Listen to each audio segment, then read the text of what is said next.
because of that service. I have literally hundreds of friends at the Department of Justice right now and at its component agencies like the FBI, folks that I have tremendous respect for. And so I appreciate your stated desire earlier today to want to highlight their good work.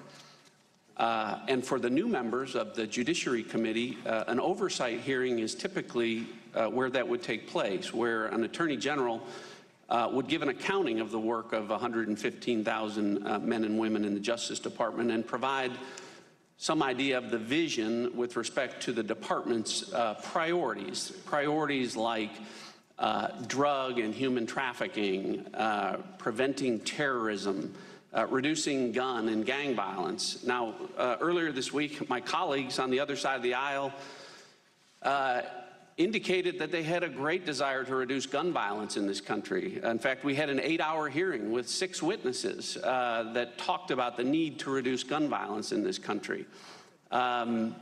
We started this hearing at 9:30 this morning. It's now 12:30 in the afternoon, and I haven't seen you field a single question from the other side of the aisle about any of the enforcement priorities of the Department of Justice. Despite the fact that you are the head of an organization that has a greater ability to impact and reduce gun violence than anyone or anything in the country. So I may be the only person today that wants to ask you a question about that, but I'm going to use the remainder of my time for that purpose. When I was at the Department of Justice, we had a very successful initiative called Project Safe Neighborhood. It was a program that took guns out of the hands of criminal offenders.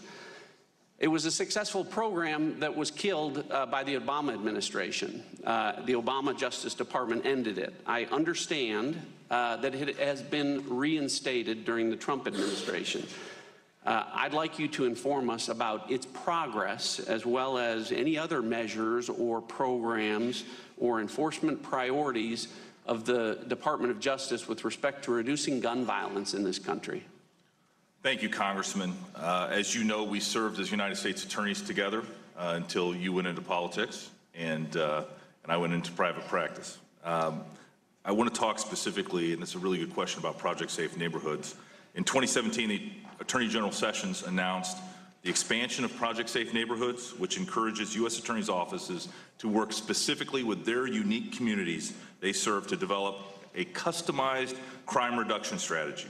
One study showed that when you and I were doing PSN, it reduced crime overall by 4.1%, and with case studies showing reductions up to 42% of violent crime. We had the Project Safe Neighborhoods National Conference, as I mentioned in my opening statement, and I can tell you that especially in our largest cities, our 29 major cities, we are seeing a reduction of violent crime because of U.S. attorneys specifically working with their sheriffs and police chiefs and their federal and state and local partners in reducing gun violence. Some other things that we've done is the Attorney General was one of the 4 cabinet positions that were part of the School Safety Commission that came out with a report in the last several months that gave a practical outline as to how states especially could work to reduce gun violence, including the idea of the ERPOs. And there is, Congressman, I appreciate your tone that this oversight hearing is not a hearing about the types of things that we're talking about, but Congressman, the chairman sent me a letter specifically outlining things that he wanted to talk about, and I don't feel like we've talked about many of those things. So I'm glad that you offer that opportunity to talk about the Department of Justice efforts reducing gun violence. Sorry, but not a problem. Thank you, Attorney General.